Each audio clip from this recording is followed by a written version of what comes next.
Good afternoon welcome back to my channel जीवनेर टुकिटाकी। आमी सोमा आज के चले एसेछि आबार भूटान थेके ब्लग निये। तो आज के भूटाने आमादेर शेष दिन, आज के आमरा फिरे जाচ্ছি। आमादेर 3:50 ट्रेन रयेछे। एखन मोटामुटी 1:30 मतो बाजे। तो आमरा एकटु परे बेरोबो, स्नान खाওয়া दाওয়া करे एकदम रेडी हये गेছি। तो मनटा खूब खाराप लागছে, कदिन एखाने छिलाम, मलिरও खूब मनटा खाराप करছে, घर एबार फाঁকা फाঁকা হয়ে যাবে, কিন্তু যেতে তো হবে। তাই আমরা একদিন লেট করেছি, কারণ যেদিন আমরা এসেছিলাম লেপচা থেকে সেদিন প্রচণ্ড টায়ার্ড ছিলাম, শরীর একদম ভালো লাগছিল না। পরের দিন আমাদের যাওয়ার কথা ছিল, কিন্তু যদি পরের দিন আমরা যেতাম তাহলে শরীরটা মানে ধকল নিতে পারতো না, কারণ অতটা পাহাড়ে ট্রেকিং করে ওঠা, খুব হাত পাও সবাই ব্যথা হয়েছিল। তো কালকে দিনটা রেস্ট নিয়ে আমরা আজকে বেরোচ্ছি।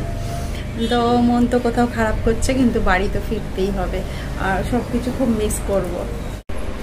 তো এখানে দেখো কোনো কিছু তো মানে তেমন জায়গা নেই, তাই এর মধ্যেই মলি কত কি সব গাছ লাগিয়েছে। এইটা হচ্ছে লঙ্কা গাছ, পেঁয়াজ কলি, পালং শাক, ধনেপাতা গাছ, কড়াইশুঁটি গাছ, অনেক কিছু গাছ আছে। আর এখানে একটা জিনিস দেখো, সারাদিন হোক রাত্রির হোক কেউ জানলা খোলে না, সব জানলার পর্দাগুলো টানা থাকে আর জানলা বন্ধ থাকে। এখানে কোনো জায়গায় দেখবে না যে কেউ জানলা খুলে আছে, সব একদম জানলা বন্ধ। আর এইরকম একটা পরিবেশ, এখানে তেমন কোনো মানে গাড়ির হর্ন নেই, কোনো আওয়াজ নেই, পুরো একদম একটা নিস্তব্ধ শান্তিফুল জায়গা। তো দেখো আমরা এই রুমে ছিলাম, আমাদের সব কিছু একদম গোছগাছ হয়ে গেছে, ব্যাগ ট্যাগ সব লাগেজ আমরা গুছিয়ে নিয়েছি। আর কি বলবো, খুব জায়গাগুলো মিস করব, সেই জন্য একটু ক্যামেরা বন্দি করছি। এটা মলির রান্নাঘর, খুব সুন্দর করে মলি সাজিয়ে রেখে দিয়েছে। এখানে হচ্ছে ওদের ডাইনিং রুম, আমরা ছিলাম বলে একটু অগোছালো হয়ে রয়েছে। তো ওইদিকেও একটা রুম আছে, এদিকে বাথরুম, দুটো বাথরুম, অনেক কিছু আছে। আর এইদিকে হচ্ছে ব্যালকনি রয়েছে। মলি একমাত্র একটু জানলার পর্দা টর্দা সরায়, তাও আমরা রয়েছি বলে। তো এই হচ্ছে এখানকার পরিবেশ, সব কিছু একটু ক্যামেরাবন্দি করলাম, পরে যখন মিস করব আবার দেখবো বলে। তো আমরা ফাইনালি এখন বেরিয়ে যাচ্ছি। এখন বাজে ইন্ডিয়া টাইম কটা? 2:35, ভুটান টাইম 3:05। তো বেরোচ্ছি, মনটা তো খারাপ করছে, মলিরও খুব মন খারাপ করছে, কিন্তু কি করব, যেতে হবে। তো চলো বেরোই। এই যে রেডি হয়ে গেছে, ব্যাগপত্র মালপত্র নিয়ে। আর এই যে মলি এখানে আছে, মলি আমাদের দিতে যাচ্ছে স্টেশনে। আমরা এখন মলিদের রুম থেকে বেরিয়ে পড়েছি। আর আমার ভুটানের ব্লগে শেয়ার করা হয়নি, এখানে দেখো ওয়াইনের দোকান দেখতে পাচ্ছ। এখানে ভুটানে এসে একটা জিনিস যেটা খেয়াল করলাম, যে এখানে প্রত্যেকটা দোকানেই ওয়াইন পাওয়া যায়। আর ওয়াইন এখানে ভুটান সরকারের তরফ থেকে কোনো রেস্ট্রিকশান নেই, সেই জন্য এখানে অনেককেই দেখেছি একদম সকাল থেকে ওয়াইনের বোতল নিয়ে বসে পড়ে। যাই হোক, এটা একটা আলাদা ব্যাপার, তোমাদের সাথে একটু শেয়ার করলাম। আর যেতে যেতে সবটাই ক্যামেরাবন্দি করছি, কারণ এখানে আর কখনো আসা হবে কি জানি না, তবে আসার তো ইচ্ছা রইল। যেহেতু এখানে আমাদের দুটো প্রিয় মানুষ থাকে, তাদের সাথে দেখা করার জন্য কোথাও মনটা তো ছটপট করবেই, কারণ তারা আমাদের খুব কাছের মানুষ। তো এখানে দেখো, তোমাদের সাথে ভুটানের আগের ব্লগে যে শেয়ার করেছিলাম, এটা ভুটানের একদম গেট, মানে যেটা বর্ডার গেট। তো এটা ভুটানের বর্ডারের গেটটা, আমরা সেখান থেকেই এবার বাইরে বেরোবো ইন্ডিয়ার দিকে। তো তার আগে সব কিছু চেকিং হবে এখানে। তো আমরা লাগেজের জন্য এখানে লাইন দেব। আর তোমরা স্ক্রিনে দেখতেই পাচ্ছ, বেশ জামা কাপড়, ড্রেস একটুখানি অন্য রকমের ভুটানের মানুষদেরও। এগুলো দেখতে কোথাও খুব ভালো লাগে, আমাদের ইন্ডিয়ান কালচারের থেকে একটু আলাদা, তবে এই কালচারগুলো যেন কোথাও গিয়ে খুব ভালো লেগেছে আমার। তো এখানে দেখো, আমরা এখানে লাইন দেব।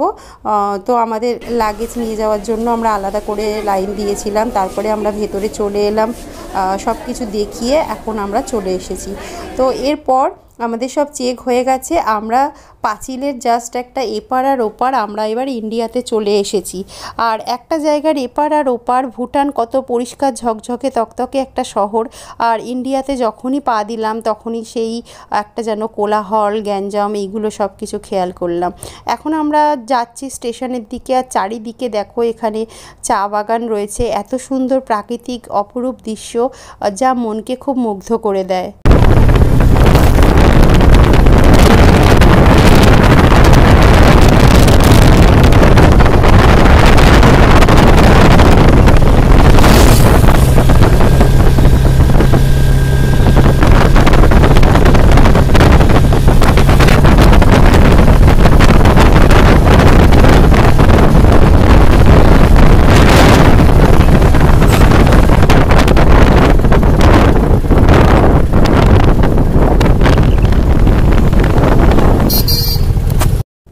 যেহেতু আমরা কলকাতা শহরে বাস করি একটা খুব কোলাহল পরিবেশের মধ্যে, আর এখানে এত সুন্দর প্রাকৃতিক দৃশ্য যা মনকে খুবই মুগ্ধ করছে, তাই ভাবলাম যেতে যেতে চারপাশটা যখন এত সুন্দর তোমাদের সাথেও একটুখানি শেয়ার করি। তো এরপর দেখো আমরা চলে এসেছি স্টেশনে। এই স্টেশনটা হচ্ছে হাসিমারা স্টেশন। তো এখান থেকেই কিন্তু আমরা ট্রেন ধরবো। এখন আমরা লাইন পার করছি আমাদের সমস্ত লাগেজ নিয়ে।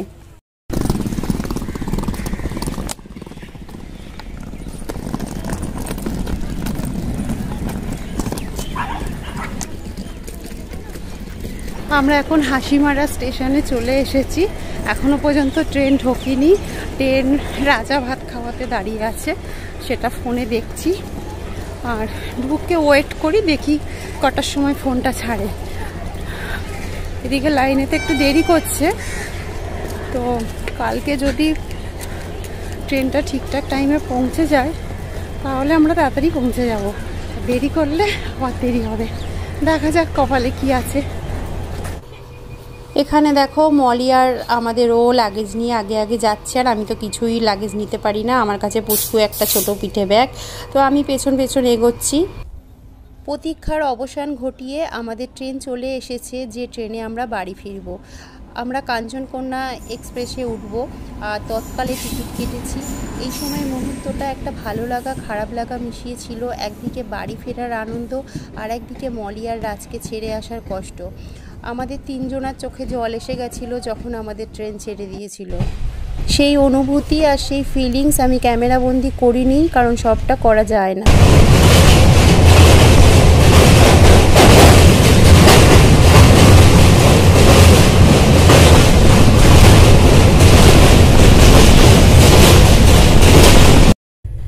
এখন দেখতে দেখতে সন্ধে হয়ে গেছে, আর এখনও কিন্তু এই কামরার মধ্যে আমরা দুজনেই রয়েছি, পুরোটা ফাঁকা রয়েছে। এরপর আস্তে আস্তে লোক উঠেছে, তো আমরা এখানে ফোনে চার্জ দিয়ে দিয়েছি, দুজনে বসে গল্প করছি। আর ট্রেন তো ট্রেনের মতো ছুটে চলেছে।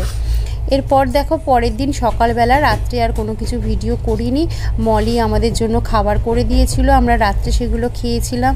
এখন শুধু মনে হচ্ছে কখন ট্রেন থেকে নামবো, কখন বাড়ি পৌঁছাবো। তো আমরা এটা যখন গেছিলাম তখন তো শীতের সময় ছিল, আমার ভিডিওটা দিতে দেরি হয়ে গেছে, সেই জন্য সেই সময়টা বেশ ঠান্ডা ছিল। তো এখন দেখো সবাই এখানে ঘুমাচ্ছে, আমরা দুজনে উঠে বসে পড়েছি, ভাবছি কখন ট্রেন থেকে নামবো, এমন একটা অনুভূতি সৃষ্টি হয়েছে। এখন আমরা দমদম স্টেশনের ওপর দিয়ে যাচ্ছি। তোমরা তো অনেকেই জানো আমার বাড়ি দমদমে, কিন্তু এই ট্রেন যে দমদমে থামবে না, এটাই একটা কষ্টের বিষয়। যদি দমদমে থেমে যেত তো এখান থেকে বাড়ি চলে যেতে পারতাম, কিন্তু আবার শিয়ালদায় গিয়ে আমাদের ব্যাক করে দমদমে আসতে হবে। তো দমদম স্টেশনটা পার হচ্ছে, সেটা একটু ক্যামেরাবন্দি করলাম। এরপর আমরা ট্রেন থেকে শিয়ালদা থেকে নেমে গেলাম, তো বাড়ি ফেরার পালা। তো আজকে ভিডিও যদি ভালো লাগে একটা লাইক করে কমেন্ট করো। সবাই ভালো থেকো, সুস্থ থেকো, সাবধানে থেকো। আর আমার ভুটানের ব্লগ আজকে শেষ হলো।